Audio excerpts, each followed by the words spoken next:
रहीम अस्सलामुअलैकुम। मैं फरा और मैं हमजा। कैसे हमजा? अल्हम्दुलिल्लाह मैं ठीक हूँ। फरा आप अच्छी लग रही है ये मास्क वेयर करके ना। आपने मेरा जुमला चुरा लिया। अच्छा। मैं ये कहने लगी थी आपको, लेकिन आप समझ रहे होंगे कि आपके जहन में बिल्कुल आया नहीं ये बेवकूफ़ पागल ये मास्क लगा के शो कर रहे हैं। तो एग्जैक्टली यही आजकल हो रहा है। जो शख्स हमें बाहर मास्क लगाए हुए नजर आए हमें लगता है ये तो बेवकूफ़ है। बिल्कुल। इसको ज्यादा ही कोई जो है ना वो अपनी सेहत की परवाह है, डरपोक है। ये डरपोक है। ये एक ऐसी अब मैं और फरा जब कल गए हैं तो हमने बाहर देखा कि लोग मास्क वेयर ही नहीं कर रहे हैं और हमें शायद ऐसे देख रहे थे कि पता नहीं ये कौन लोग हैं, इन्होंने मास्क क्यों पहना हुआ है। तो ये एक रवैया बन गया है कि अब हम बिल्कुल मास्क नहीं पहनते। और आप अगर इस रवैये का शिकार हैं तो कोई मतलब परेशानी की बात नहीं है।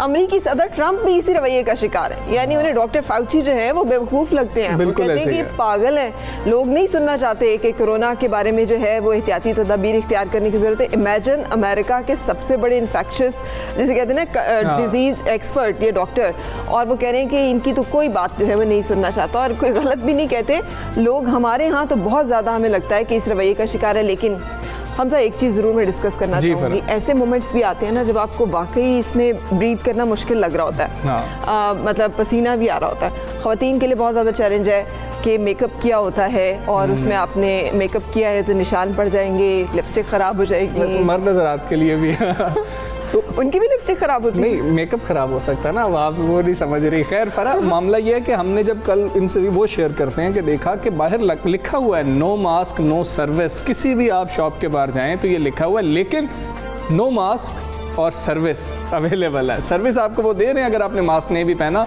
अब वो चीज़ें नहीं हैं। लेकिन एक मॉल में ऐसा था, फरा मैं गया था संडे को, मैंने देखा कि वहाँ पर हर शख्स ने मास्क वेयर किया हुआ था। उसकी रीज़न ये थी कि उस मॉल की जो टीम थी वो वहाँ पर मूव कर रही थी और वो जो शख्स ऐसे करता था ना उसको कहता था नहीं सर इसको वेयर करें, और फिर करना पड़ता था इसको ऊपर। मगर अभी आपका मास्क भी ठीक नहीं है, वो भी नीचे नीचे मैंने जाता जा रहा है। मैंने ऊपर करने की कोशिश। मेरे अंदर अब ये एक बहुत बड़ा मसला हो गया है और मैं आपको चाहूँगी ये जो मास्क है ना, अगर आप क्लोज में ज़्यादा नहीं देख सकते लेकिन मैं मास्क को बहुत ज़्यादा यहाँ पर, और मैं कोशिश करती हूँ हल्का सा ये वायर वाला हो, उसको फिर मैं यूँ करके प्रेस कर देती हूँ सो दैट कि वहाँ से ना आपकी हवा ब्लॉक हो जाए। और इवन अगर ये जो एरियाज़ हैं और ये भी आपको लग रहा है कि ये लूज़ हो गया है और फिर उसके बाद अब आप क्या जाके लें, तो इसको भी आप ऐसे करके तो मज़ीद टाइट कर लें कि ये एरिया जो है ये ब्लॉक हो जाए और यहाँ से भी पूरी तरह यहाँ से ब्लॉक और यहाँ से भी।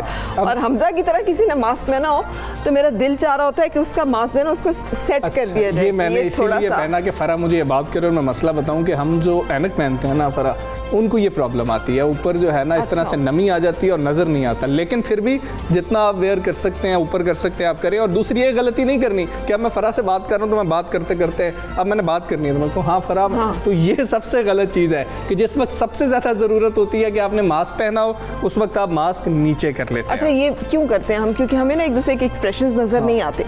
उसके लिए ज़रूरी है कि हम आंखों से बात करना सीखें, आंखों की ज़बान पढ़ना सीखें, हम दूसरे के जो है ना आंखों में आंखें डालकर बात करें। मास्क की सबसे खूबसूरत बात यह है कि आपको दूसरे की आंखों में देखना पड़ता है समझने के लिए कि क्या कह रहा है, ये जो कह रहा है वो किस तरह की बात है। बिल्कुल आप सोच नहीं रहे कि ये अदब की तरफ जा रहे हैं। अभी मीर तकी मीर का एक शेर आएगा आंखों के ऊपर और फरा वो भी हमारे साथ जो है ना शेयर करेंगे। लेकिन दुरुस्त कह रही हैं कि पहनना बहुत ज़रूरी है और जब हम इसको एक दफ़ा उतार लेते हैं जैसे मैंने और फरा ने अब उतार लिया है तो इसको अगर मैंने यहाँ पर रख दिया तो दोबारा इसका इस्तेमाल ना करें, क्योंकि जिस सरफेस पे हमने रखा है वहाँ पर हो सकता है कि वहाँ पर कोरोना का जो थे वायरस वहाँ पर मौजूद हो। तो इसको दोबारा वेयर नहीं करना और ऐसा भी नहीं करना कि हाथ में ऐसे पकड़ लिया और फिर वही पहन लिया।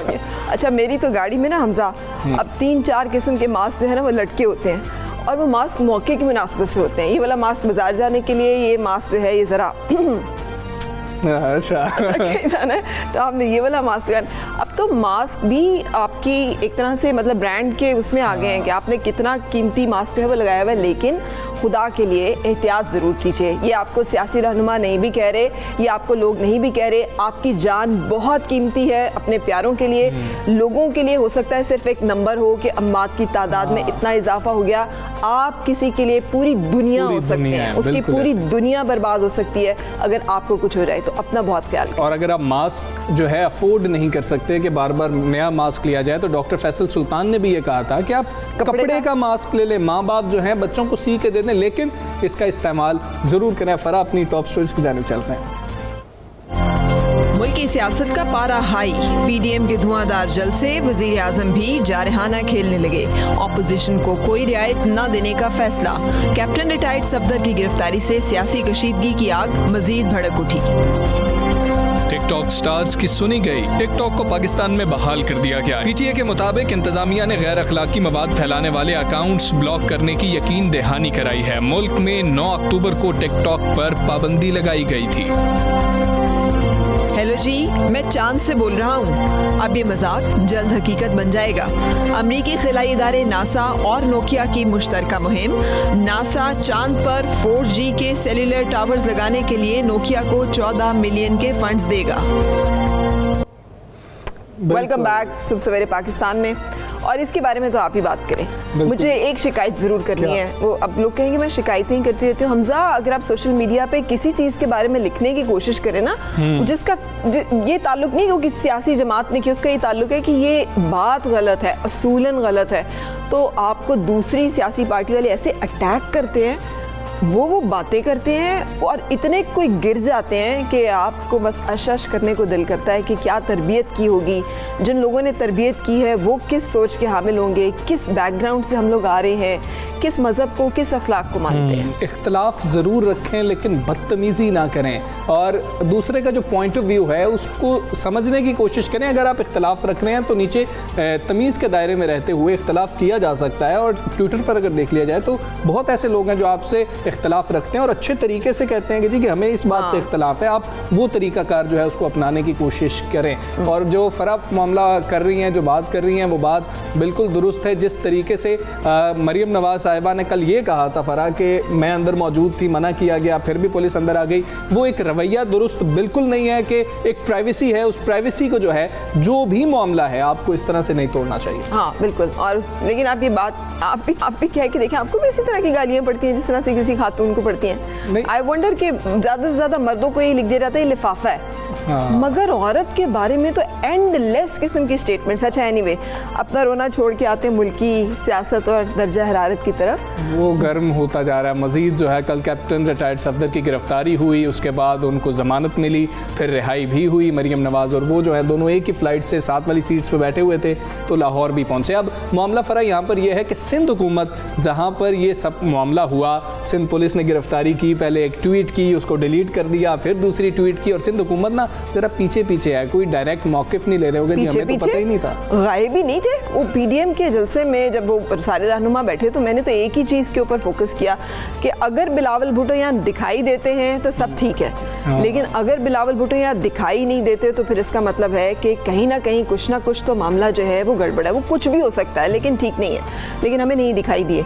आप फ्रंट में जैसे आप कह रहे हैं स्टेटमेंट्स भी दिखाई नहीं दिए। वैसे मैं ये सारे उसके बाद ना एक मुझे वो शेर याद आई जा रहा था, तुम चले जाओगे तो सोचेंगे हमने क्या खोया हमने क्या पाया। सो इस सारी एपिसोड में क्या हासिल वसूल हुआ कि अगर छोड़ना था तो गिरफ्तार क्यों किया। कायदे आज़म का जो सबसे पहली बात तो ये कि इसमें किसी को कोई शक और इख्तलाफ हो ही नहीं सकता कि मज़ार एक कायद की बेहुरमती, अव्वल तो वैसे ही हमें जो है किसी की आरामगाह जो है आखिरी आरामगाह के एहतराम का, तकद्दुस का एक हुक्म है, ख्याल करना है। लेकिन और फिर मज़ार कायद की बात हो जाए और फिर जिसके बारे में कानून साजी भी मौजूद हो, जिसकी शिक नंबर 6 और 8 मुसलसल आप पे एम्फसाइज कर रही हूँ कि आपने उसकी 10 फुट के अंदर जो है कोई ऐसी हरकत नहीं करनी, कोई ऐसी कार्रवाई नहीं करनी, तो यकीनी तौर पे कोई भी उसको एंडोर्स तो नहीं कर सकता।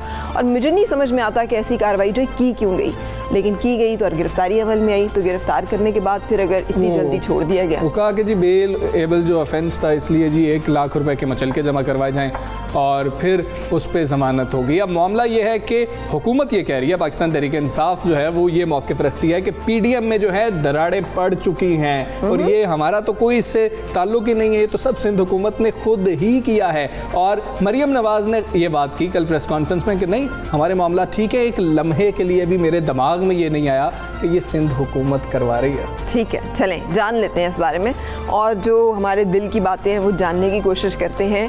साबिर शाकिर साहब हमारे साथ हैं, वेल एनालिस्ट हैं। अस्सलाम वालेकुम साबिर शाकिर साहब, बहुत शुक्रिया हमें ज्वाइन करने के लिए।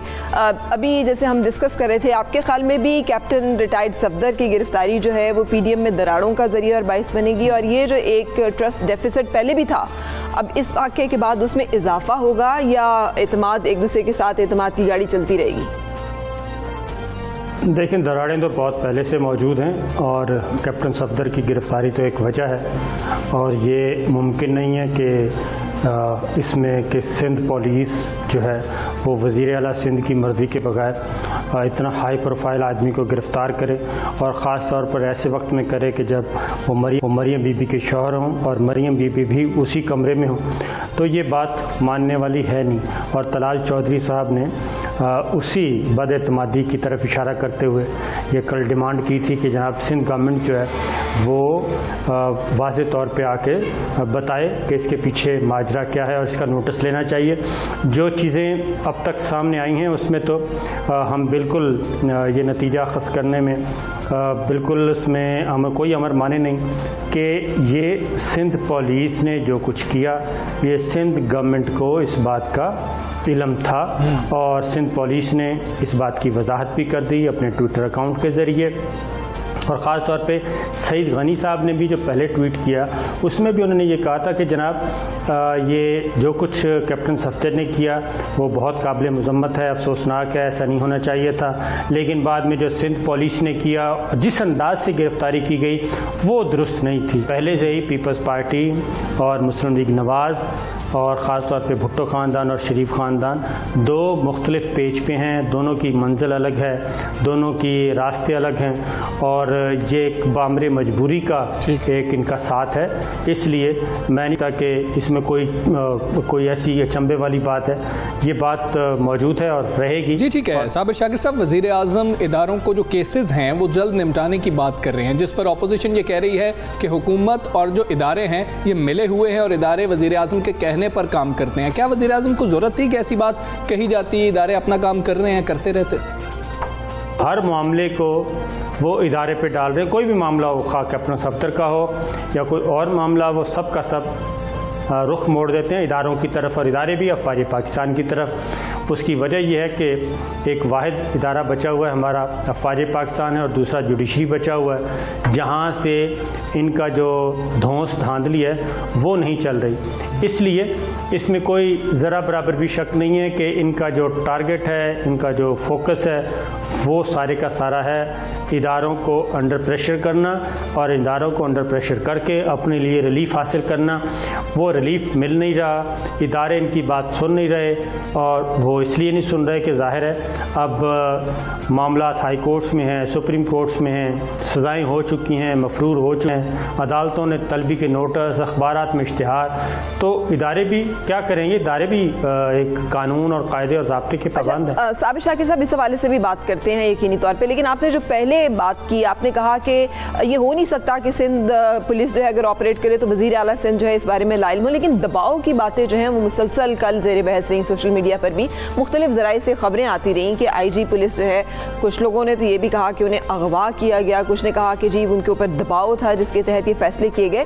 ये दबाव और प्रेशर के बारे में भी हमें बता दीजिएगा, था या नहीं था, और क्या सिंध हुकूमत आपके ख्याल में खुद से गुड बॉय बनने की कोशिश कर रही है? वो जो आप दरारों की बात कर रहे हैं, ट्रस्ट डेफिसिट की बात कर रहे हैं, प्रेशर था या फिर वो उन्होंने खुद से अपीसमेंट की कोशिश थी उनकी? देखिए, प्रेशर क्या होना है जी कि एक काम हुआ, वो FIR किसने दर्ज की है? वो पुलिस ने दर्ज की है। एक शहरी गया, पुलिस ने FIR दर्ज कर ली, और FIR किसके खिलाफ दर्ज हो रही है? कैप्टन सफदर के खिलाफ। तो क्या सिंध गवर्नमेंट के इल्म में नहीं था? क्या आपको नहीं पता कि सिंध में FIR दर्ज कैसे होती है? क्या इतने हाई प्रोफाइल आदमी के खिलाफ कोई FIR दर्ज हो सकती है बगैर IG और CM की मर्ज़ी के? नहीं हो सकती। और उसके बाद जो कुछ हुआ पुलिस ने अकॉर्डिंगली उसके मुताबिक एक्ट किया है। अब ये कहते हैं जनाब IG सिंध को किडनैप कर लिया। अब वो IG सिंध थे या ASI थे? IG सिंध के पास तो अपनी कोई 250-300 की नफरी होती है जो उसकी सिक्योरिटी पे मामूर है, वो कैसे अगवा हो गए? चलें जी, वो भी मान लिया। उसके बाद क्या ये जो कोर्ट रूम में सिंध गवर्नमेंट के जो लॉ ऑफिसर थे, एडवोकेट जनरल के नुमाइंदे, क्या वो भी उनको भी हाईजैक किया हुआ था? क्या उनको भी किडनैप किया हुआ था? वो तो कोर्ट रूम के अंदर आर्गूमेंट कर रहे थे और वो बेल की मुखालफत कर रहे थे, दरख्वास्त जमानत की वो भी कर रहे थे और फेडरेशन भी कर रही थी, दोनों कर रहे थे। वो तो कह रहे थे कि अब इनका रिमांड चाहिए। तो क्या अदालत के अंदर भी, कोर्ट रूम के अंदर लॉ ऑफिसर भी अपनी मर्ज़ी नहीं कर, अपनी मर्ज़ी से भी बात कर रहा था? वो भी सिंध गवर्नमेंट से हिदायत लेके आया था कि उन्होंने कोर्ट रूम में क्या करना है। शरीफ ख़ानदान और भुट्टो ख़ानदान का जो हिसाब किताब है वो है जब से जुल्फ़िकार अली भुट्टो साहब के दौर से, जब जो उनके कारखाने कौमियाए गए, नेशनलाइज किए गए, वो दर्द नवाज शरीफ साहब नहीं भूलते और ये एक रिवेंज है। उसके बाद उन्होंने भरपूर उसका बदला लिया जब भी भुट्टो फैमिली, जरदारी फैमिली उनके काबू में आई है। और अब भी जो कुछ हो रहा है जरदारी एंड भुट्टो फैमिली के साथ, वो सारे मुकदमात इन्हीं के ज़माने के तैयार करता है। इसलिए ये पुराना इनका एक रिवेंज चला आ रहा है, ये हो नहीं सकता। वो कैप्टन सफदर कभी काबू आ जाते हैं। तो ये सारी चीज़ें ये सिर्फ वो क्या कहना चाहिए कि कन्फ्यूजन पैदा करने के लिए, और पीपल्स पार्टी चाहती है कि वो ये घर भी बच जाए, उसको भी खुश कर दें, तो तमाम सारों के साथ गुडी गुडी चलता रहे। तो ये पॉसिबल नहीं है आजकल इंफॉर्मेशन का ज़माना है। साहब, अगर ये कहा जाए इस वक्त पाकिस्तान की जो सियासत है वो मियां नवाज शरीफ के गिर्द घूम रही है, क्योंकि मरियम नवाज़ ने भी कहा कि वज़ीर आज़म जो हैं कहाँ से उनकी तकरीरें शायद छुप छुप के सुन रहे थे, उन्होंने ये बात की। और फिर जो बातें आई कि उनको तकरीर करने से आसिफ अली जरदारी साहब ने मना कर दिया कि इनकी जो तकरीर है वो नशर ना की जाए। तो क्या आप समझते हैं जो नून लीग इस वक्त कोशिश कर रही है कि PTI को बिल्कुल इररेलेवेंट कर दिया जाए, क्योंकि डायरेक्टली इदारों के बारे में बात की जा रही है? ये डिपेंड करता है जी तहरीक इंसाफ पे, अपने पे, कि मुस्तकबिल में कैसे खेलती है। और तहरीक इंसाफ को एक्ट करना चाहिए, अपना असर्ट करना चाहिए और अपनी पावर शो करनी चाहिए, क्योंकि जो पॉलिटिकल मामलात हैं वो ज़ाहिर है पॉलिटिकल गवर्नमेंट और प्राइम मिनिस्टर जो चीफ़ एग्जीक्यूटिव हैं उनकी रिस्पॉन्सिबिलिटी है। अगर वो ड्राइविंग सीट पे बैठ के ये जो पॉलिटिकल इश्यूज़ हैं उनको और अपोजिशन को निमटना, ये गवर्नमेंट का काम है और इनको हैंडल करना गवर्नमेंट का काम है। वो जितना ज़्यादा इसमें सिक्योरिटी फोर्सेस को होते जाएंगे और वो फिर यकीनन उसका फ़ायदा अपोजिशन को होगा। और अच्छा, हमें ये भी खबर दीजिएगा, और ये खबर के ऊपर मैं फोकस कर रही हूँ इस वक्त, कि PDM का मुस्तकबिल क्या होगा? मोमेंटम इसी तरह से रहेगा या जिस दरार की आपने बात की कि नवाज शरीफ और जरदारी फैमिली में या भुट्टो और शरीफ फैमिली में पुरानी एक उनकी दरार जो है वो चली आ रही है, वो फॉल्ट लाइन जो है वो अपने गर्म हो गई है दोबारा से। लेकिन उसके साथ ये भी बताइएगा कि क्या नून लीग में भी कुछ ग्रुप्स बन जाएंगे? क्या ये तोड़ फोड़ का सिलसिला चलेगा आगे? इसके बारे में आपकी तरफ से खबर चाहिए, इन्फॉर्मेशन चाहिए। मेरा ख्याल है कि 25 अक्टूबर के बाद ये बैठेंगे। कोयटा वाला जलसा तो अभी होना है, उसमें भी देखते हैं, क्योंकि जो मोमेंटम था लाहौर कह रहा हूँ गुजरांवाला में, वो जाहिर है मोमेंटम, वो वाला ट्रस्ट जो है वो नहीं देखा गया कराची के जलसे में। कराची में नवाज शरीफ साहब तकरीर करना चाह रहे थे, वो नहीं कर सके, और अब 25 अक्टूबर का जलसा है वो कोयटा में है। वहाँ पे देखते हैं कि कौन क्या कहता है और क्या बोलता है, उसके बाद फिर अगला जो मंजरनामा है वो वाज़ेह हो सकेगा। लेकिन एक बात तय है कि पीपल्स पार्टी कभी भी नहीं चाहेगी, वो उन्होंने अपना एक हुदूद व क़यूद मुतय्यन किए हुए हैं। वो ना तो पार्लिमान को नुकसान पहुंचाना चाहती है, ना वो पार्लियामेंट्री सिस्टम को नुकसान पहुंचाना चाहती है, ना इस जमहूरी सेटअप को नुकसान पहुंचाना चाहती है, और वो आइन और कानून के दायरे में रह के जो कुछ भी करना है वो करेगी। उससे बियॉन्ड अगर कोई शरीफ का अपना एजेंडा है तो उसके लिए पीपल्स पार्टी अपने कंधे नहीं देगी। तो इंतज़ार कीजिए। पीपल्स पार्टी अपने कंधे जो है वो नहीं देने वाली है। साबिर शाकिर साहब, बहुत शुक्रिया आपका। और ये कोई नई खबर लगी आपको? Is there something new breaking in it? ये अगर ये इसके अदरवाइज कुछ पता चलता तो फिर हर एक शख्स के लिए एक अहम बात हो सकती है। इसीलिए मौलाना साहब कह रहे थे कि जी कि मुझे रिटर्न दें कि आप लोग इस दफ़ा जो है मेरा साथ देंगे। इस दफ़ा लग तो रहा है कि नून लीग और मौलाना साहब, ऐसे मौलाना साहब समझे जाते हैं कि वो जरदारी साहब के ज़्यादा करीब है, लेकिन इस वक्त लग रहा है कि नून लीग और मौलाना साहब ज़्यादा करीब। अच्छा, और कल ना मेरी और हमजा की इस पर खासी बहस होती रही है, जो अभी साबिर शाकिर साहब ने कहा है। कल पीडीएम के इजलास में राजा परवेज अशरफ ने इससे भी सवाल किया गया कि वो नवाज शरीफ साहब तकरीर करना चाह रहे थे तो उनको रोका गया, तो उन्होंने कहा नहीं हमें तो इल्म ही नहीं है इस बारे में कुछ। लेकिन साबिर शाकिर साहब ने भी अभी यही कहा है कि वो तकरीर करना चाह रहे थे और उन्हें रोका गया, क्योंकि उससे पहले भी एक स्टेटमेंट बिलावल भुट्टो साहब के हवाले से आई थी कि वो इस बयानिए से इत्तफाक नहीं करते जो इतना सख्त इदारों के खिलाफ मज़ामत का है। तो हमजा मेरी बात को नहीं मान रहे थे, तो हमजा वो बिल्कुल वो मामला था उसके ऊपर। लेकिन नहीं, मैं आपने एक और चीज़ देखी कल, राजा परवेज अशरफ साहब सीनियर नायब सदर हैं, वो बैठे हुए थे वहाँ पर, पीपल्स पार्टी की नुमाइंदगी कर रहे थे। जब सवाल किया ना सहाफ़ी ने उनसे कि अब इन लोगों के ख़िलाफ़ जो आप समझ रहे हैं, सिंध हुकूमत समझ रही है कि पुलिस ने गलत तरीके से जाकर गिरफ्तारी की, उनके ख़िलाफ़ क्या कार्रवाई की जाएगी? मरीम नवाज़ साहिबा ने जवाब नहीं दिया, मौलाना साहब नहीं उस पर बोले, इवन राजा परवेज अशरफ साहब नहीं बोले। फिर नासिर हुसैन शाह साहब को माइक दे दिया गया और नासिर हुसैन शाह साहब ने कहा कि जी कि इस पर हम कमेटी बना रहे हैं, वज़ीर आला साहब इस पर तहकीकात करवा रहे हैं, तहकीकात होंगी तो फिर मामला चलेंगे। और आपको पता है जब तहकीकात ये पार्टीज़ करवाती हैं तो अभी तक सेनेट का मामला भी सामने नहीं आया। देखो से एक वो शेर है, मैं सुना मैं, तुम बतलाओ कि हम बतलाएं क्या, पूछते हैं वो कि गालिब कौन है। हाँ, तुम बतलाओ कि हम बतलाएं क्या। अच्छा जी, क्या? नहीं वो उसमें तुम सामने चलें। उसमें। अच्छा जी, ब्रेक के लिए रुकना है और उसके बाद फिर मिलते हैं।